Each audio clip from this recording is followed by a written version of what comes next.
नमस्कार, आप सभी का स्वागत है देवभूमि समाचार में। उत्तराखंड की तमाम बड़ी खबरें लेकर हाजिर हूं मैं रजनी सिंह। चलिए अब शुरुआत करते हैं बड़ी खबर के साथ। उत्तराखंड में सरकार बनाने को लेकर दिल्ली में बड़ी बैठक चल रही है। गृह मंत्री अमित शाह के आवास पर यह बैठक चल रही है। बैठक में जेपी नड्डा, बीएल संतोष, सतपाल महाराज भी मौजूद है। पुष्कर सिंह धामी, मदन कौशिक भी बैठक में मौजूद है। रमेश पोखरियाल निशंक भी बैठक में शामिल है। यानी उत्तराखंड के बड़े नेता भी इस बैठक में शामिल हैं और मंथन चल रहा है। पिछले कई दिनों से लगातार सस्पेंस बरकरार है सरकार के गठन को लेकर कि आखिर सरकार का गठन होगा तो मुखिया कौन होगा। इसको लेकर अब दिल्ली में बैठक चल रही है और बैठक में जेपी नड्डा, बीएल संतोष, सतपाल महाराज मौजूद है। मदन कौशिक, पुष्कर सिंह धामी भी बैठक में मौजूद है। अमित शाह के घर पर यह बैठक चल रही है। कई बड़े नेता इसमें मौजूद है और आज उम्मीद ये जताई जा रही है ये जो सस्पेंस है वो आज शाम तक खत्म हो जाएगा और कल विधायक दल की बैठक जो होने वाली है उसमें मोहर लगेगी कि आखिर सीएम कौन होगा। क्या पुष्कर धामी एक बार फिर से सीएम बनेंगे या फिर कोई नया चेहरा होगा? कौन होगा उत्तराखंड का अगला मुख्यमंत्री? इसको लेकर दिल्ली में मंथन जारी है।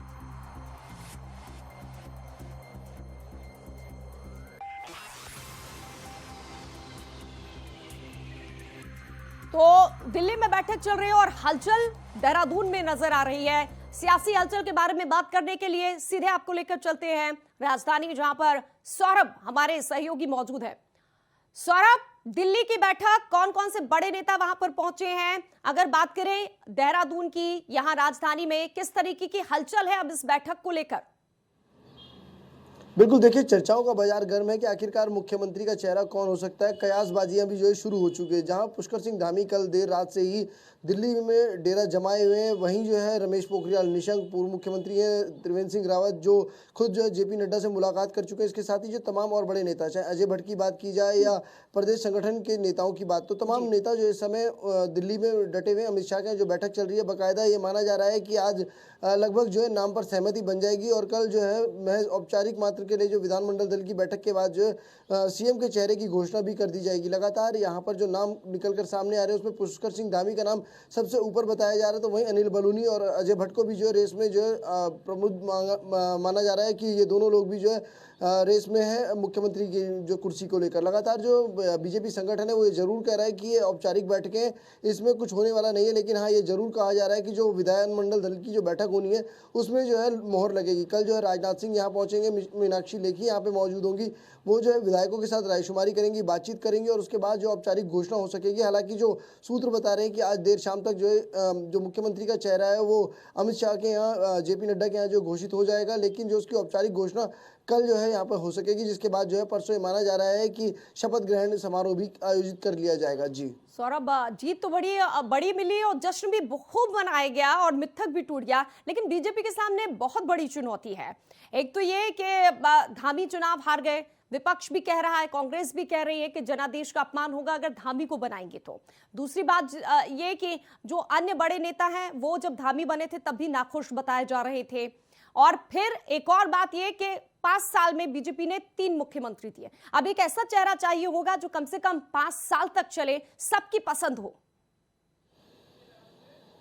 बिल्कुल, देखिए 5 सालों में 3 मुख्यमंत्री उत्तराखंड को जो है बीजेपी जो आला कमान ने वो दिए हैं, जिसके बाद जो है चर्चाएं जरूर रही कि मुख्यमंत्री का चेहरा जो है उत्तराखंड में हमेशा से बदलता रहा है। सिर्फ एक मुख्यमंत्री ऐसे रहे जिन्होंने 5 साल का कार्यकाल पूरा करा, वो एनडी तिवारी रहे, लेकिन उसके बाद जो कोई भी मुख्यमंत्री ऐसा नहीं रहा जिसने जो है 5 साल का कार्यकाल पूरा किया हो। इस बार जो बीजेपी संगठन खुद भी इस चीज को समझ रहा है और लोगों की भावनाओं का भी जो कदर करने की बात की जा रही है कि इस बार जो 5 साल के लिए मुख्यमंत्री मिलेगा, ये जरूर कहा जा सकता है कि ये सिर्फ जो है बातचीत में रहता है, लेकिन अगर जो धरातल पर देखा जाए तो फिर जो है ये अभी से ही कयास भी लगने लगे कि अगर कोई भी चेहरा होगा वो 2.5 साल और 3 साल तक ही बरकरार रह सकता है, लेकिन उसके बाद जो फिर बीजेपी मुख्यमंत्री बदल लेगी, क्योंकि असंतोष जो है लगातार पार्टियों के भीतर जो दिखाई देता है, चाहे वो बीजेपी हो चाहे कांग्रेस हो, दोनों में ही जो है मुख्यमंत्री बदलने का सिलसिला जारी रहा है।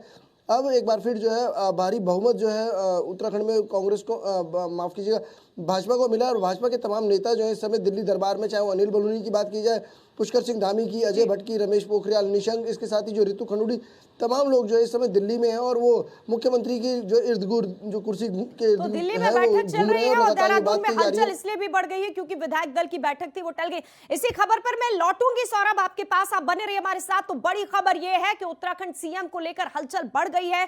आज होने वाली विधायक दल की बैठक टल गई है। 21 मार्च को विधायक दल की अब ये बैठक होगी। बैठक में आज होनी थी सीएम के नाम की घोषणा।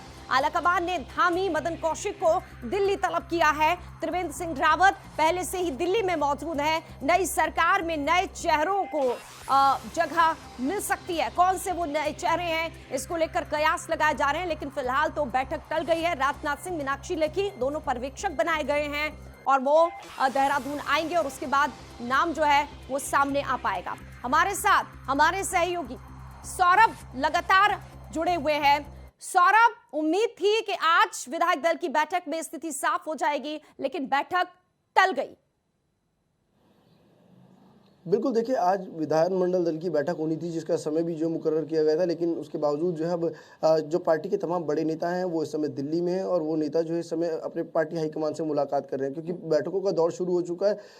पुष्कर सिंह धामी के चुनाव हारने के बाद मुख्यमंत्री के चेहरे को लेकर जो कई दावेदार अब सामने आने लगे हैं, लिहाजा जो उनको लेकर बाकायदा मंथन हो रहा है क्योंकि जब राजनाथ सिंह और मीनाक्षी लेखी यहाँ पर आएंगे, रायशुमारी होगी तो उसमें कोई ऐसी दिक्कत ना आए, तमाम लोग जो है उनका विरोध ना कर सके। तो इसको लेकर पहले ही तमाम बड़े नेताओं को जो है मनाया जा रहा है, बताया जा रहा है कि आखिरकार किस तरीके से मुख्यमंत्री का चेहरा इस समय जो है घोषित होगा, क्योंकि एक औपचारिक मात्रता रहेगी कि जब जो है मीनाक्षी लेखी और राजनाथ सिंह यहाँ पर पहुंचेंगे, वो विधायकों के साथ रायशुमारी करने के बाद यहीं पर जो नाम की घोषणा करेंगे और माना जा रहा है कि परसों यानी कि 22 तारीख को मुख्यमंत्री की शपथ ग्रहण भी होगा और उनके साथ जो है लगभग जो आधा दर्जन से ज़्यादा जो है कैबिनेट मंत्री भी शपथ ले सकते हैं। तो लिहाजा इन तमाम चीज़ों को लेकर अभी से ही तैयारियां भी होने लगी हैं और बातचीत का दौर भी शुरू हो रखा है क्योंकि तमाम बड़े नेता इसलिए भी जो है दिल्ली में, क्योंकि उनके समर्थक विधायक जो है वो लगातार पहले ही पार्टी हाईकमान के सामने अपने चहेते नेताओं की जो है अपनी पसंद को जो है पहले बता चुके हैं। ऐसे में किसी प्रकार का विरोध ना हो क्योंकि जनता का जो बहुमत मिला है उससे जो विधायक जीत के आए उन्होंने पहले ही नाम तय किया और उन्होंने ये सीधे तौर पर विरोध ना हो।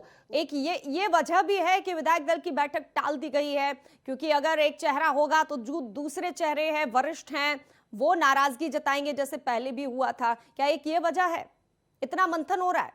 बिल्कुल देखिए ये वजह जरूर कही जा सकती है कि सबसे महत्वपूर्ण वजह यही होगी क्योंकि जब पुष्कर सिंह धामी के जो चेहरे को लेकर उस समय घोषणा हुई थी तो तमाम जो नेताओं ने वो कोप भवन में चले गए थे, चाहे वो हरक सिंह रावत की बात की जाए या सतपाल महाराज की। इन दोनों के द्वारा तो सीधे तौर पर यह भी कह दिया गया था कि वो शपथ नहीं लेंगे। लिहाजा जो है जब मान मनोबल का दौर शुरू हुआ तो इन लोगों ने भी शपथ ली और तमाम चीज़ें जो सामने खुलकर दिखाई भी देने लगी। हालांकि अब जो है पुष्कर सिंह धामी के नाम के बाद जो है ये भी माना जा रहा है कि किसी जूनियर जो है नेता को मुख्यमंत्री न बनाया जाए। इसको लेकर जो है समीक्षा भी हो रही है, बैठकों का दौर भी शुरू हो रखा है और ये जरूर माना जा रहा है कि कैबिनेट में किन किन लोगों को जगह दी जा सकती है। इन सब चीज़ों पर मंथन होने के बाद ही कल जब जो है राजनाथ सिंह और मीनाक्षी लेखी यहाँ पहुंचेंगे, रायशुमारी के बाद उन नामों की घोषणा हो जाएगी क्योंकि सबसे पहले मुख्यमंत्री के नाम की घोषणा, उसके बाद जो है पूरी कैबिनेट की घोषणा की बात ये कही जा रही है। इसको लेकर जो अभी से मान मनोबल भी शुरू हो चुका है और तमाम बड़े नेताओं को दिल्ली में बुलाया गया जिससे जो उनके समर्थक आपस में भिड़े ना और किसी प्रकार की जो है खामी जो है दिखाई ना दे। जी बिल्कुल सौरभ, हलचल बीजेपी से लेकर कांग्रेस में भी है। मैं लौटूंगी आपके पास अभी एक और बड़ी खबर पर ताजा अपडेट्स के साथ। एक बड़ी खबर इस वक्त मिल रही है देहरादून से। 21 मार्च को उत्तराखंड कांग्रेस की भी बैठक होगी। बैठक में हार की वजहों पर मंथन होगा। बैठक में संगठन को मजबूत करने की योजना पर भी चर्चा होगी। समीक्षा बैठक में प्रदेश प्रभारी देवेंद्र यादव भी मौजूद होंगे। केंद्रीय पर्यवेक्षक अविनाश पांडे 21 मार्च को उत्तराखंड आएंगे। कांग्रेस में चल रही गुटबाजी पर विराम लगाना सबसे बड़ी चुनौती होगा।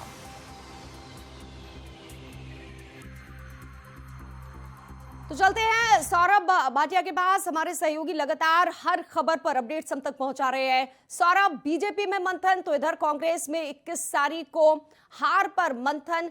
क्या 21 तारीख अगर देखा जाए तो काफी अहम नहीं नजर आ रही उत्तराखंड के लिहाज से? कांग्रेस में भी मंथन हार को लेकर, बीजेपी में जीत और सीएम को लेकर मंथन। बिल्कुल, राजनीतिक लिहाज से अगर देखा जाए तो 21 तारीख का दिन उत्तराखंड के लिए खासा महत्वपूर्ण होगा, जहां मुख्यमंत्री बनाने को लेकर भाजपा में मंथन का दौर जो जो चल रहा है, उसका मूर्त रूप जो है 21 तारीख को मिलेगा। तो वहीं जो है हार को लेकर मंथन का दौर जो कांग्रेस में शुरू हुआ है, उसमें भी जो है कई बड़े नेताओं को जो है संगठन में जगह देने की बात हो रही है। इसके साथ ही जो नेता प्रतिपक्ष का चयन भी जो है इस बैठक के दौरान जो हो सकेगा, लिहाजा क्योंकि लगातार ये कहा जा रहा था कि पार्टी एक बेहतर परफॉर्म करेगी इस चुनाव में, लेकिन वो परफॉर्म दिखाई नहीं दिया। परफॉर्मेंस जो है बिल्कुल जीरो दिखाई दी, जिसको लेकर तमाम नेता नाराज हुए और इस्तीफों का दौर भी शुरू हुआ। सबसे पहले पार्टी की सह प्रभारी ने ही अपने पद से इस्तीफा दिया, जिसके बाद जो और इस्तीफों का दौर भी शुरू हो गया। लिहाजा अब जो प्रभारी हैं वो यहाँ पे होंगे, इसके साथ जो पर्यवेक्षक है अविनाश पांडे वो यहाँ पर होंगे, और लोकसभा वार जो है बैठक होगी। तमाम विधानसभाओं में जो है तमाम नेताओं को बुलाया गया है इसमें, चाहे वो पूर्व विधायकों और जो इस समय जो प्रत्याशी रहे उन तमाम लोगों को जो इस समय इस बैठक के लिए बुलाया गया है। और ये माना जा रहा है कि इस बैठक में उन नेताओं से बातचीत के बाद आगामी जो लोकसभा चुनाव होने या पंचायत चुनाव होने या फिर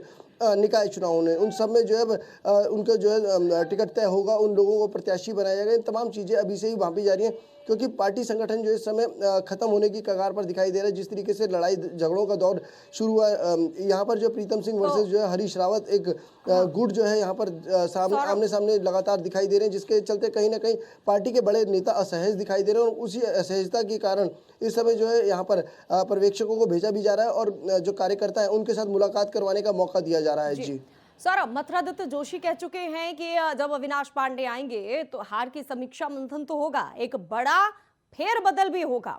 क्या कयास लगाए जा रहे हैं, अब क्या कुछ संभावना नजर आ रही है? बिल्कुल, देखिए नेता प्रतिपक्ष के रूप में जो है पहले ही कई दावेदार जो इस समय दिखाई दे रहे हैं, चाहे वो हरीश धामी की बात की जाए, मदन बिष्ट की बात की जाए या पार्टी के अन्य नेताओं की, राजेंद्र भंडारी की बात की जाए, तो तमाम नेताओं ने पहले ही नेता प्रतिपक्ष की कुर्सी को लेकर अपनी दावेदारी ठोक दी है। उन्होंने सीधे तौर पर कहा है कि नेता प्रतिपक्ष जो है एक ही व्यक्ति को बार बार नहीं बनाना चाहिए, जिससे जो है संगठन और जो विपक्ष की भूमिका है वो कटघरे में ना खड़ी हो। लिहाजा जो उन्होंने अब ये मांग भी की है कि इस बार जो है वो तमाम नेता इस बार दावेदारी कर रहे हैं और उसको लेकर पार्टी संगठन की तरफ से यानी कि पर्यवेक्षक जो आ रहे हैं वो तय करेंगे कि आखिरकार कौन जो नेता प्रतिपक्ष होगा, किसके सिर जो है नेता प्रतिपक्ष का जो है सेहरा सजाया जाएगा। लगातार जिस तरीके से पहले मांग उठ रही थी कि मुख्यमंत्री के चेहरे के तौर पर हरीश रावत होंगे या प्रीतम सिंह, इन तमाम चीज़ों के बाद अब जब जो है पार्टी पूरी तरीके से हार चुकी है, तो अब नेता प्रतिपक्ष की कुर्सी को लेकर तोड़जोड़ शुरू हो चुका है। लिहाजा अब जो पर्यवेक्षक आएंगे तो ये तमाम चीज़ें भी दिखाई देंगी। हालांकि इससे पहले गणेश गोदियाल ने अपना इस्तीफा दे दिया और इस इस्तीफे के बाद अब संगठन के जो चुनाव होने उसको लेकर बाकायदा जो पर्यवेक्षक है वो अपनी ओर से जो जारी गाइडलाइन है वो जरूर बताएंगे कि आखिरकार कौन कौन लोग जो है इस समय पार्टी के ऐसे कद्दावर नेता हैं जिनको इस समय चेहरा बनाया जा सकता है। तो महत्वपूर्ण जिम्मेवारियों से कई नेताओं को नवाजा जाएगा और कई लोगों के जो इस समय पर कतरे जा सकते हैं। जी बिल्कुल, कई नेताओं के पर कतरे जाएंगे और कौन से वो नेता होंगे इसको लेकर 21 मार्च को मंथन भी होगा और कार्रवाई भी होगी। बहुत बहुत शुक्रिया आपका सौरभ भाटिया तमाम जानकारी के लिए। रुख करते हैं अब अगली खबर का। कांग्रेस के विधायक हरीश धामी ने एक बार फिर वो पूर्व विधायक रंजीत रावत पर तल्ख टिप्पणी करते हुए कहा कि 35 सालों तक सत्ता के नशे में रहे रंजीत रावत को अब हरीश रावत के खिलाफ मोर्चा खोलने की याद आ रही है। उन्होंने कहा कि चुनाव हारने के बाद भी रंजीत रावत हरीश रावत सरकार में सुपर सीएम के तौर पर काम करते रहे। ऐसे में उन्हें खुद विचार करना चाहिए कि वो किस स्थिति में थे और वर्तमान में किस हालत में हैं।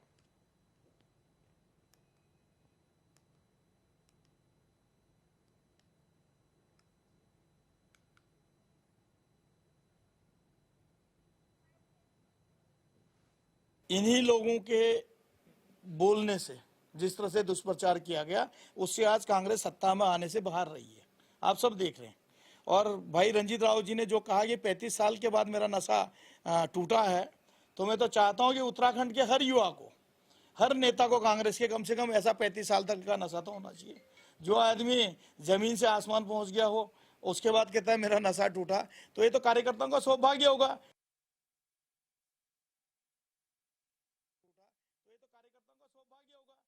तो रंजीत रावत को लेकर हरीश धामी ने निशाना साधा। कांग्रेस की कलह इस बयान के बाद जग जाहिर हो चुकी है।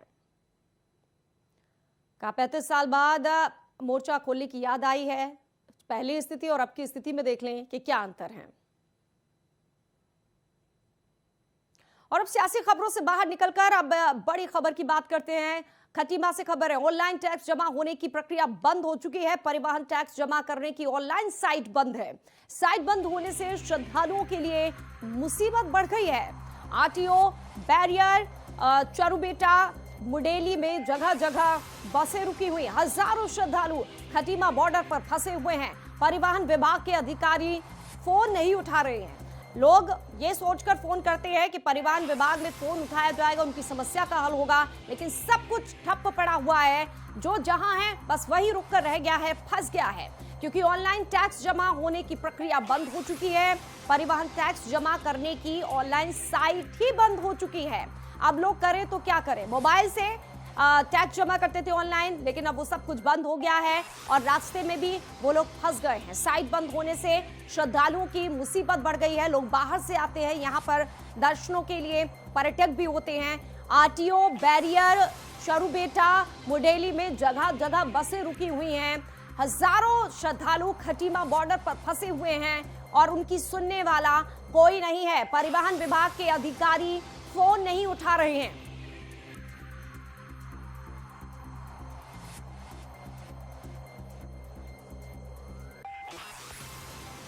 परिवहन टैक्स जमा करने की ऑनलाइन साइट बंद हो चुकी है। इस उम्मीद में लोग ऑनलाइन का ज्यादा यूज करते हैं कि समय भी बचेगा और फौरन काम हो जाएगा, लेकिन वो साइट ही बंद हो गई है। अब क्या करें? अब कैसे टैक्स जमा करें? जो टैक्स जमा करना है, परिवहन टैक्स जमा करने के लिए अब वो कौन सा रास्ता अख्तियार करें? फोन लगा रहे हैं कि कोई वैकल्पिक व्यवस्था होगी, क्योंकि टैक्स जमा किए बिना जाना मुश्किल है। तो अब दो राहें में है जो श्रद्धालु फंसे हुए हैं कि निकलना भी है और टैक्स भी जमा करना है। इसके लिए फोन जो सुविधाएं दी गई हैं परिवहन विभाग को, जो आला अधिकारी हैं वो भी फोन नहीं उठा रहे हैं। अब ऐसे में इनकी समस्या का हल कैसे और कब होगा? घंटों से ये लोग वहां फंसे हुए हैं इस इंतजार में कि टैक्स जमा हो पाएगा या फिर कोई हल निकलेगा या फिर उन्हें वहां से जाने दिया जाएगा।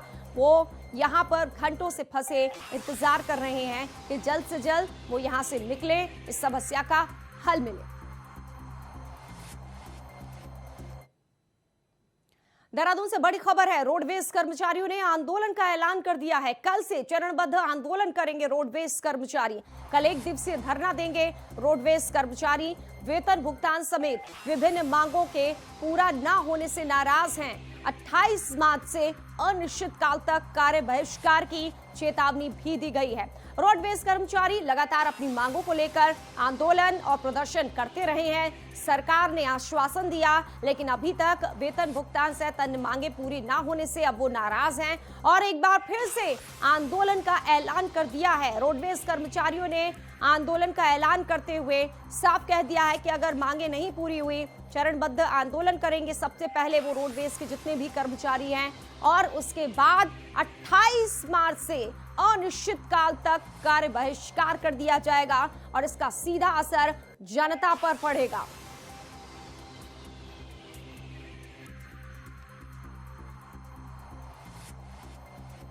अट्ठाईस मार्च से अनिश्चितकालीन कार्य बहिष्कार की चेतावनी दी। अगर उसके पहले सरकार इनकी मांगे मान लेती है तो ये राहत भरी खबर होगी, लेकिन कल का दिन बहुत अहम है। चरणबद्ध आंदोलन भी होगा, प्रदर्शन भी होगा। अगर सरकार की तरफ से जो प्रतिनिधि मंडल है इनका बातचीत जो तय हुई है, अगर वो मान ली जाती है, क्योंकि अब नई सरकार है और नई सरकार में नई उम्मीदें हैं। ऐसे में देखना होगा क्या अभी बातचीत से इस समस्या का हल निकलेगा या फिर कल आंदोलन करेंगे तमाम जितने भी कर्मचारी हैं जिन्होंने ऐलान किया है। कल एक दिवसीय धरना रोडवेज के कर्मचारी करेंगे, इस बात का ऐलान किया है।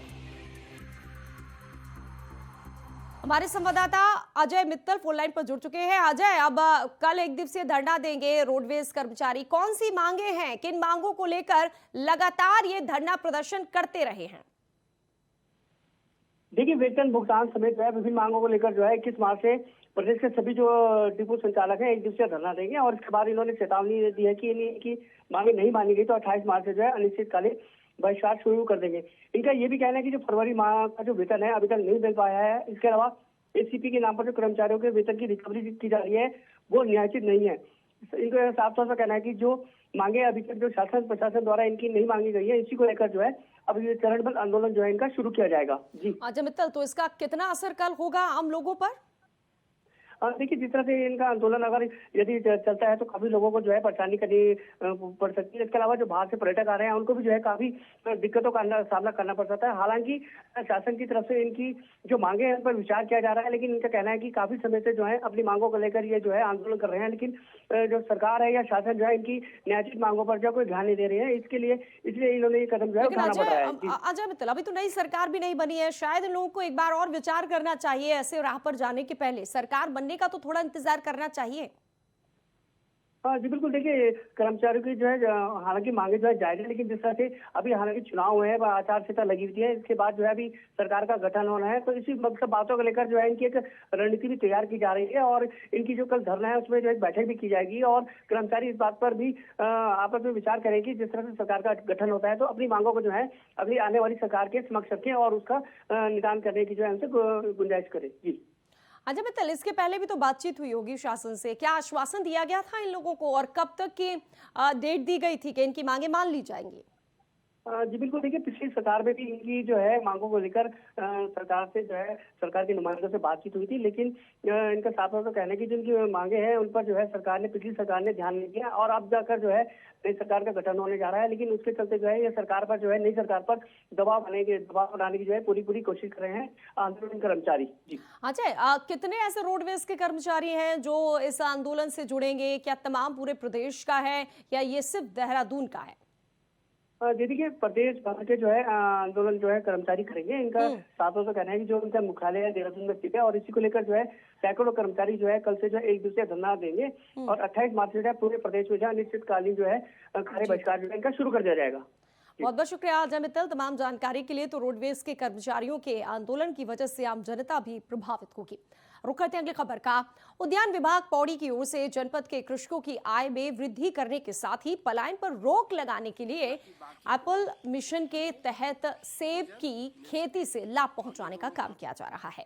वहीं मुख्य उद्यान अधिकारी डॉक्टर डी के तिवारी ने बताया कि एप्पल मिशन के तहत जनपद पौड़ी के 9 किसानों को 4,650 पौधे दिए गए हैं, जो कि 1.86 हेक्टेयर भूमि पर सेब की खेती कर रहे हैं। इस हाइब्रिड पौधे की विशेषता है कि इनमें करीब 2 साल में फल आने शुरू हो जाते हैं और इन फलों का रंग व गुणवत्ता बेहतरीन होती है। बाजार में इनकी बहुत मांग है। सेब की खेती से जहां एक ओर पहाड़ों से हो रहे पलायन को रोका जाएगा, साथ ही कृषकों की आय में भी वृद्धि हो पाएगी। हाई डेंसिटी प्लांटेशन के अंतर्गत एप्पल मिशन योजना के अंतर्गत भी 9 किसानों को चयनित किया गया है, जिनके टोटल 1.86 हेक्टेयर ज़मीन पर 4650 पौधे रोपित किए गए हैं।